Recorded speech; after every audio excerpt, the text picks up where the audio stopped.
Oke, assalamualaikum warahmatullahi wabarakatuh.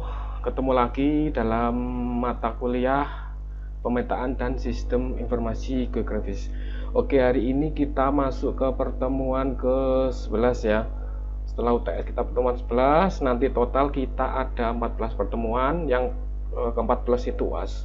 Jadi saya harapkan kalian tetap lihat materi yang dari awal sampai nanti terakhir, karena ujian nanti yang saya adakan itu dari materi itu. Silahkan dipelajari, dan nanti hari ini kita akan menjelaskan terkait aplikasi SIG. Walaupun yang kemarin itu kita sudah Bapak menjelaskan aplikasi SIG dalam bidang pemerintahan. Yang kemarin itu ada bidang perencanaan tata ruang dan lain sebagainya. Oke, hari ini Bapak akan mencontohkan atau akan memberikan contoh aplikasi SIG dalam kegiatan proyek atau yang Bapak kerjakan selama saat ini, sampai saat ini ya, beberapa pekerjaan yang menggunakan aplikasi SIG khususnya dalam pembuatan peta. Oke, kita lanjut aja ke materi ya.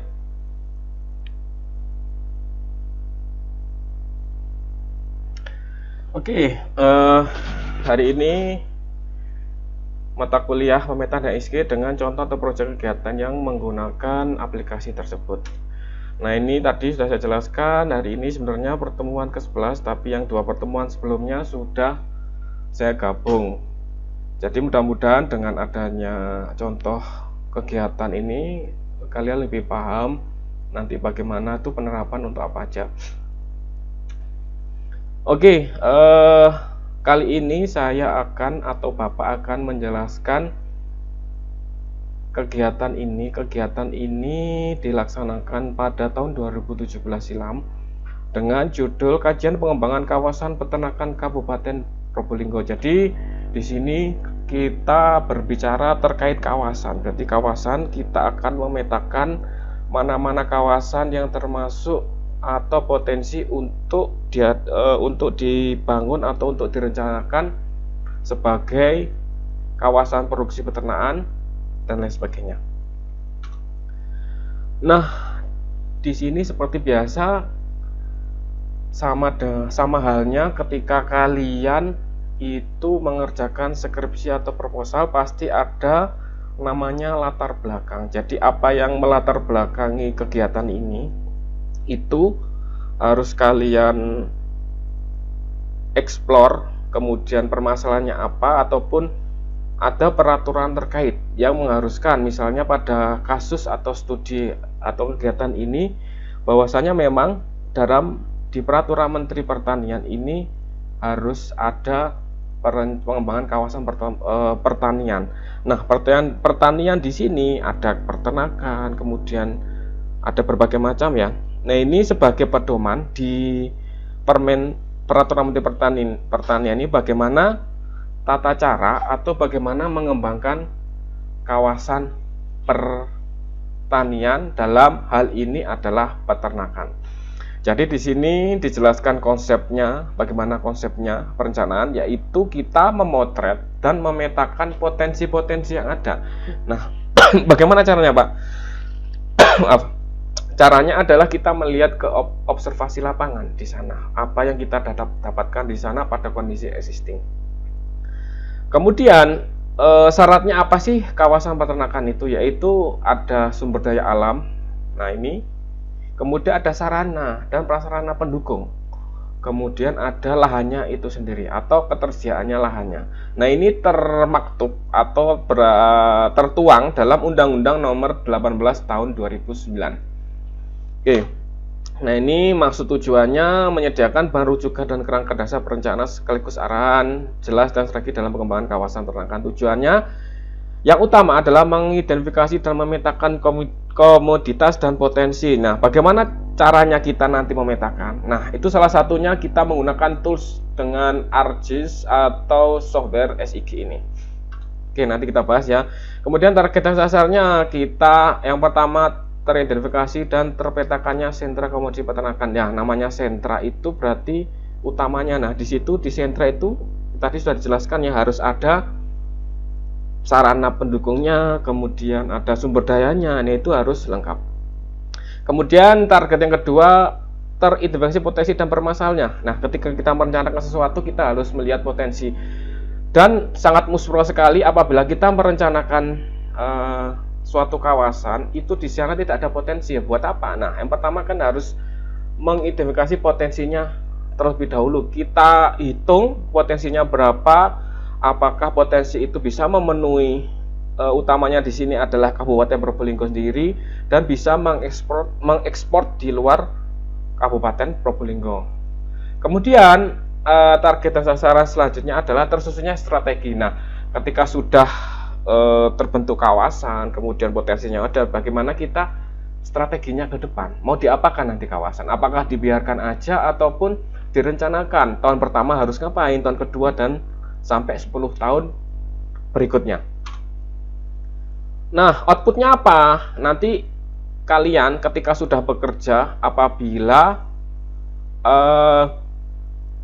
mendapat pekerjaan atau proyek, nah di sini kalian harus melihat output atau produk yang dihasilkan. Apa sih sebenarnya outputnya?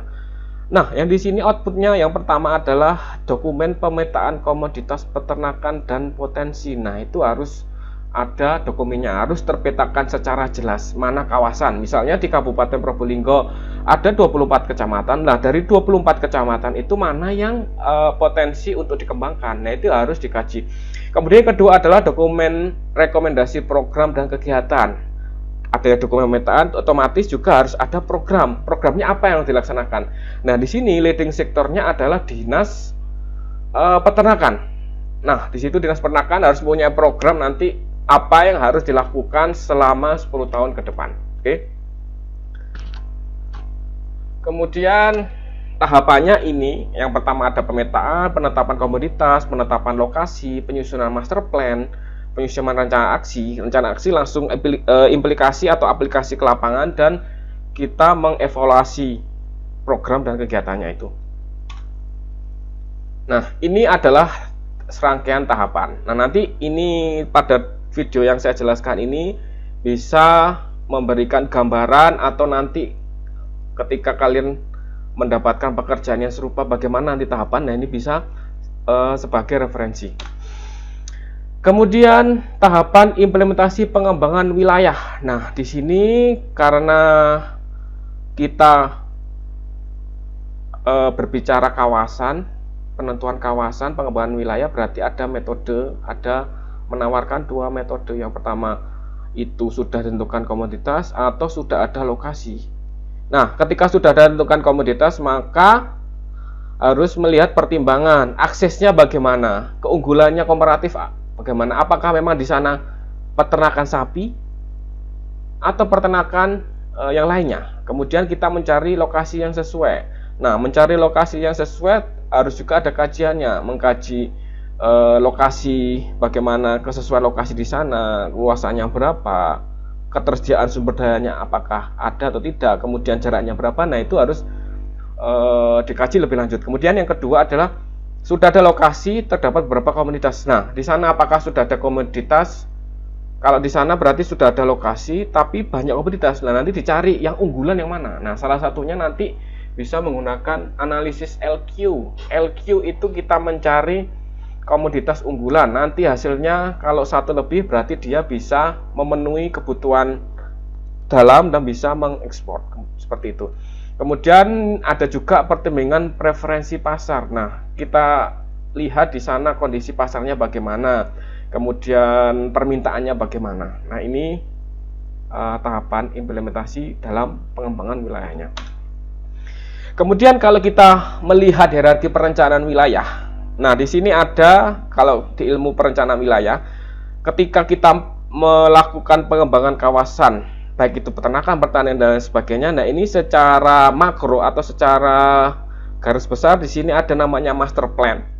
Kemudian diturunkan strategic planning dan implementation planning. Apa bedanya, Pak? Kalau master plan kita membahas secara whole atau secara komprehensif, baik itu struktur dan pola ruangnya, kemudian sarana prasarananya, mengidentifikasi dan kita sampai mengeluarkan indikasi program. Kemudian kalau strategic plan berarti sudah secara khusus dari makro menjadi meso, sudah melihat secara lebih detail daripada master plan ini. Strategi langsung ya. Di sini ada program dan kegiatannya otomatis, kemudian kita melihat juga struktur dan pola ruang. Nah, kita melihat struktur dan pola ruang di sini kita harus mengacu di rencana tata ruang wilayahnya. Utamanya adalah ketika kita berbicara Kabupaten Probolinggo, maka yang harus kita lihat adalah rencana tata ruang wilayah ya Kabupaten Probolinggo itu bagaimana pengembangan wilayahnya. Ketika kita mengembangkan kawasan di A, apakah sesuai enggak? Misalnya karena kita sudah mengembangkan kawasan di A, ternyata pada kawasan A itu adalah kawasan hutan lindung, kan tidak boleh menyalahi aturan. Nah, itu harus secara cermat harus dilihat. Kemudian elemen perencanaannya dan sarana prasarana mendukung. Kemudian kalau implementation plan berarti sudah bisa langsung mengimplementasi langsung ke lapangan. Bagaimana tindakannya, apa programnya. Nah, itu langsung bisa dijalankan oleh dinas terkait, OPD terkait, seperti itu. Dan ini merupakan hierarkinya ya. Kemudian di sini ini salah satunya aplikasi dalam SIG, kita membuat peta administrasi. Apa Pak fungsinya? Peta administrasi kita mengetahui posisi lokasi studi, misalnya studi kalian di mana. Nah, karena di sini kita administrasi Kabupaten Probolinggo, maka administrasinya itu 24 kecamatan yang ada di Kabupaten Probolinggo. Dengan unsur-unsur seperti ini, contohnya ada judulnya. Karena kita bekerja sama dengan Kabupaten Probolinggo, maka judulnya di atas adalah pemerintahan Kabupaten Probolinggo. Kemudian judul peta yang sebelah kanan ini adalah peta administrasi. Kemudian ada skala. Nah, ini skala batangnya. Kemudian arah utara, timur, selatan, barat. Kemudian ada kiplennya. Kiplennya itu posisi ini di mana di seluruh Jawa Timur itu. Nah, ini dikotai. Jadi di sini ketika ini zoomnya itu sebelah sini. Nah, ini. Kemudian ada legenda. Apa fungsi legenda? Sudah saya jelaskan untuk menjelaskan simbol-simbol yang ada di peta tersebut. Misalnya jalan warna merah, kemudian ada jalan kolektor lebih tipis atau tidak setebal jalan arteri. Kemudian ada kereta api dan kedalaman lautnya di sini dengan pewarnaan berbeda. Semakin biru maka semakin dalam. Nah, ini lebih besar atau lebih besar dari 60 meter ya. Nah, ini peta administrasi. Nah, ini dengan ketika kalian nanti belajar ya, ketika akan menyusun proposal atau menyusun skripsi, dengan adanya peta kalian bisa mengeksplor, kalian bisa menjelaskan. Tadi tidak hanya power word, tetapi dari penjelasan itu, dari peta kalian bisa menjelaskan berbagai hal, sehingga PowerPoint nanti yang kalian bikin itu lebih informatif. Nah, ini saya jelaskan di sini ruang lingkup ada 24 kecamatan ya. Kemudian persiapannya seperti ini, ruang lingkup materi. Ruang lingkup materi jadi dibatasi materi yang saya kaji atau yang saya kerjakan tidak melebar kemana-mana. Kemudian otomatis harus kita melihat landasan hukum, mulai dari undang-undang, perpu, perpres, kepmen, permen, sampai perda. Jadi perdanya itu ngomong apa, jadi tidak boleh menyalahi dari peraturan daerah. Kalau kabupaten A berarti perdanya kabupaten A, dicari ya dari undang-undang, keputusan presiden, perpres, impres, permen, kepmen, sampai perda. Nah, ini harus dikaji juga di dalam ketika kalian mengerjakan sesuatu nanti ya. Kemudian seperti biasa bab 2 ada tinjauan pustaka. Tinjauan pustaka fungsinya adalah teori-teori yang akan kalian pakai nanti ketika mengerjakan di bab 4 seperti itu. Nah, di sini pengertiannya kawasan itu apa, kemudian pengembangannya seperti apa, tujuan apa, teorinya. Dan di sini karena kita pengembangan kawasan, kita harus mengetahui teori perkembangan kawasan. Menurut teori ini seperti apa harus dijelaskan di bab 2. Oke, saya lanjutkan. Kemudian yang terpenting metodologi. Nah, ini bagaimana cara kalian menganalisis, mengerjakan pekerjaan. Yang pertama ada seperti biasa ada survei primer, kita observasi ke lapangan, kemudian survei sekunder, kita melihat dari data-data yang terkait, kemudian kita melihat dari undang-undang peraturan, kita melihat dari rencana tata ruangnya, bagaimana dia ngomong apa, kita mensinkronkan dari payung hukumnya mulai dari RT/RW nasional kemudian sampai ke RT/RW kabupaten seperti itu. Kemudian kebutuhan datanya seperti ini yang sebelah kanan. Nah, itu harus jelas ditertuang di metodologi. Oke. Kemudian kerangka pemikiran. Jadi perlu adanya kerangka pemikiran, berarti alur dari awal itu seperti apa kalian mengerjakan, mulai dari pendahuluan, dijelaskan alasan latar belakang kegiatan ini, kenapa ada kegiatan ini, kemudian dari tinjauan pustakanya juga dari literatur ataupun dari penelitian lainnya. Kemudian dari sini kita melakukan pengumpulan data. Tadi sudah jelaskan ada survei primer, survei sekunder. Survei primernya apa aja? Di sini ada observasi lapangan, kemudian kita wawancara, kita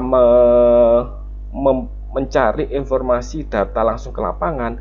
Kemudian ketika kalian sudah mempunyai wawancara, berarti harus punya draft wawancaranya, kuesionernya harus jelas. Kemudian ada FGD atau Forum Discussion Group. Jadi tidak hanya kita melakukan kajian, jadi kita harus diskusi juga dengan masyarakat setempat. Bagaimana pengembangan daerah sini, kemudian permasalahan apa. Nah, nanti bisa kita duduk bareng berbicara dalam Forum Discussion Group. Kemudian survei sekunder, survei pustaka ataupun survei instansi yang terkait. Kemudian analisis data, ada analisis deskriptif, evaluatif, dan development. Kemudian dari analisis ini nanti ketemu penyusunan pengembangan kawasan dan kita melahirkan sebuah rekomendasi. Rekomendasinya apa? Seperti ini, seperti ini, seperti ini, seperti itu ya. Nah, ini gambar umum, saya skip aja ya. Kita harus mempunyai gambar umum dari tiap-tiap kecamatan, mulai dari peternakannya bagaimana, kondisi sarana prasarana, dan potensi existingnya seperti apa di 24 kecamatan.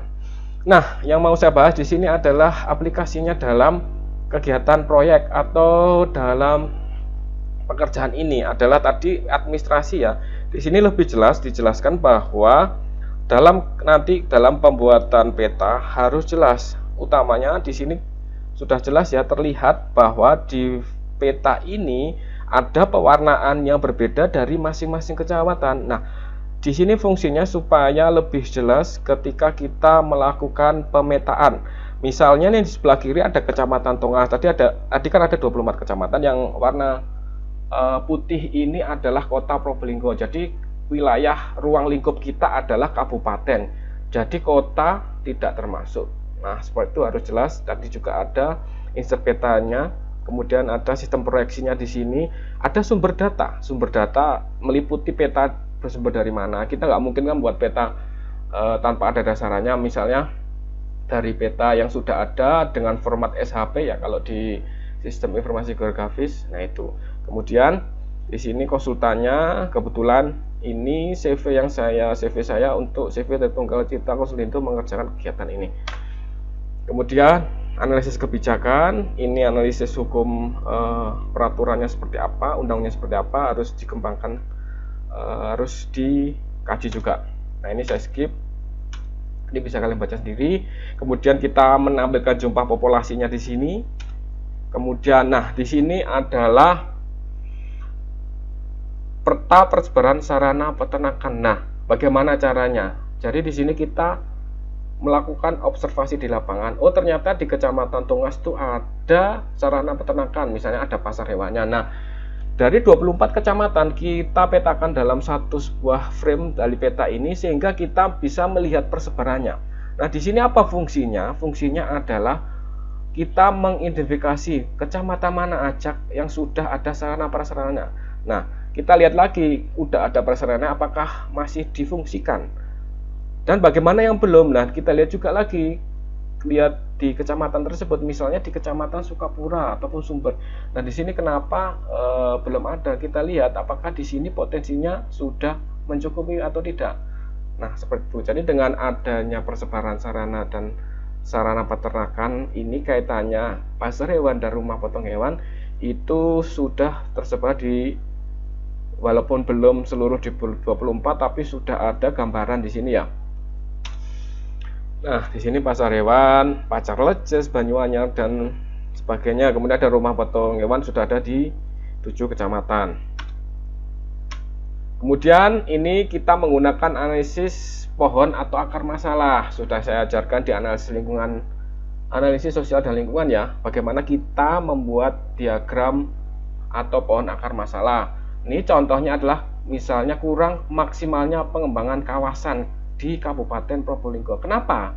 Kita lihat akar permasalahannya, bisa dari SDM-nya, dari man-nya, kemudian dari materialnya, kemudian dari uang atau anggarannya, money atau pemodalannya, kemudian dari mesinnya itu kurang, Pak, misal masih belum menggunakan yang canggih, kemudian sumber daya alamnya, bagaimana ketersediaannya, dan kita melihat dari fasilitas atau sarana pendukung. Jadi semua itu harus kita kaji sehingga nanti ketahuan, oh ternyata yang kurang maksimal itu poin A, B, C, dan D seperti itu. Nah gitu enak. Jadi dengan analisis kita bisa secara terstruktur kita menganalisis permasalahannya. Dari permasalahan kita bisa mencari tujuan, akar tujuan. Nah, bagaimana cara mengembangnya? Kita balik aja ya panahnya seperti ini. Kemudian analisis partisipatif. Nah, ini kita melibatkan. Jadi lapangan itu tidak hanya kita dengan dinas, tetapi di sana juga ada kelompok tani, kelompok peternakan, juga harus dikaji secara terstruktur.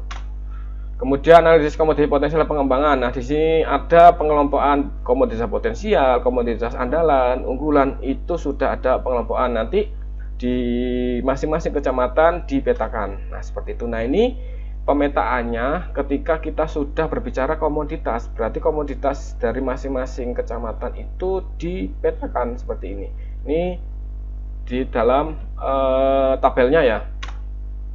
Nah, bagaimana kita memetakan dalam spasialnya atau dalam petanya? Nah, di sini bisa dilihat kita mencoba memetakan ketika sudah ada data, kita mencoba memetakan dalam kondisi spasialnya. Bagaimana orang bisa membaca dalam peta kita bahwa peta tersebut itu adalah informatif. Contohnya di sini adalah peta potensi populasi peternakan. Nah, di sini dengan pewarnaan berbeda. Misalnya the orange adalah sapi potong dan ternak unggas. Nah, kita lihat yang warna orange itu ternak sapi potong, ternak unggas itu berada di kecamatan mana aja. Nah, ini sudah dipetakan. Nah, ini warna orange itu berarti merupakan potensi sapi potong dan ternak unggas dan lain sebagainya. Ada kuning, kemudian hijau dan lain sebagainya. Ini harus jelas ya. Sebelah kanan ini ada legenda, tujuan, dan nama sumber petanya.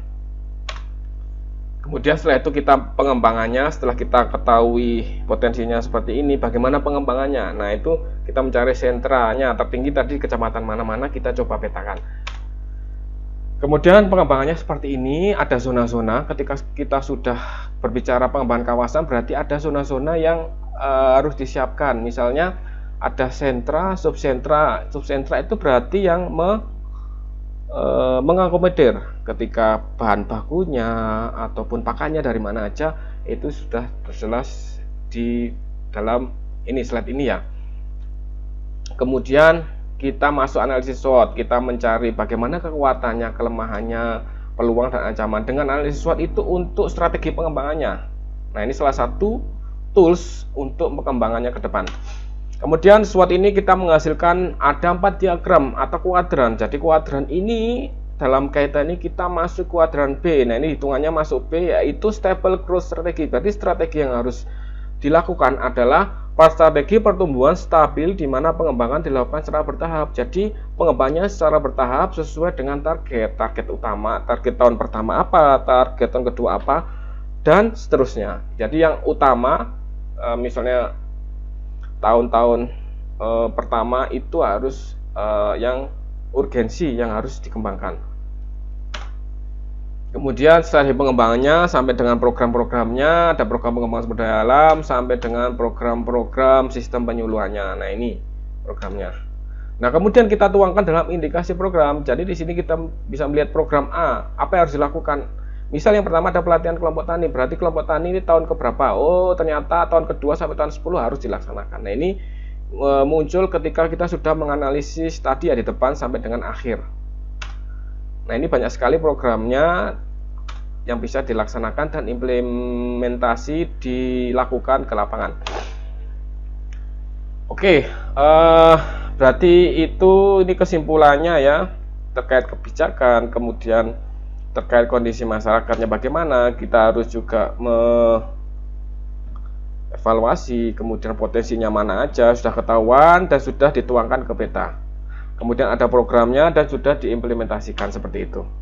Kemudian kita melahirkan juga rekomendasi. Rekomendasinya bagaimana? Ada program, kegiatan, kemudian rekomendasinya perlu adanya integrasi antara pengembangan kawasan agropolitan dan minapolutan. Nah, di sini harus sinkron ketika kebijakan itu sudah ada, berarti antar kebijakan itu harus sinkron, tidak boleh istilahnya berseberangan, nanti menimbulkan konflik. Jadi harus kita duduk bersama, tadi ada forum diskusi grup. Bagaimana misalnya pengembangan kawasan peternakan di sini adalah kaitannya dengan agropolitan. Bagaimana kita mengembangkan minapolitannya? Ya kita harus sinkron ya. Kebijakan antar kebijakan itu harus saling mendukung. Oke, seperti itu rekomendasinya, bisa dibaca sendiri. Oke, terima kasih. Mungkin sekian ya penjelasan aplikasi yang bisa terkait dengan sistem informasi gergasi kaitannya dengan kebijakan atau pengembangan tadi ya kawasan peternakan. Terima kasih telah menonton, kemudian telah mendengarkan video penjelasan dari Bapak. Semoga lebih tercerahkan, semoga kalian lebih paham, kemudian semoga lebih mengerti lagi untuk apa SIG ini. Terima kasih telah menonton. Jangan lupa dibaca videonya, diulangi materinya, dan jangan lupa like, comment, share, and subscribe. Semoga bisa mencerahkan dan bisa memberikan informasi yang bermanfaat. Assalamualaikum warahmatullahi wabarakatuh. Tetap jaga kesehatan, tetap belajar supaya lulus cepat. Oke?